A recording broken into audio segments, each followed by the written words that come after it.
everyone! In this video, I will show you how to change currency in Google Sheets. For this example, the sample dataset uses the dollar currency. To change this, start by clicking and dragging to select the cells which currency symbol you want to change. Then, click Format in the top menu and select Number. From the drop-down that appears, scroll down and click Custom Currency.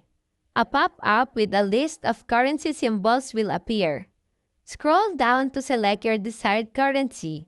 You can also type the currency in the field at the top for fast searching. For example, let's type yen, and the Japanese yen option appears. Click the option, then click the green Apply button.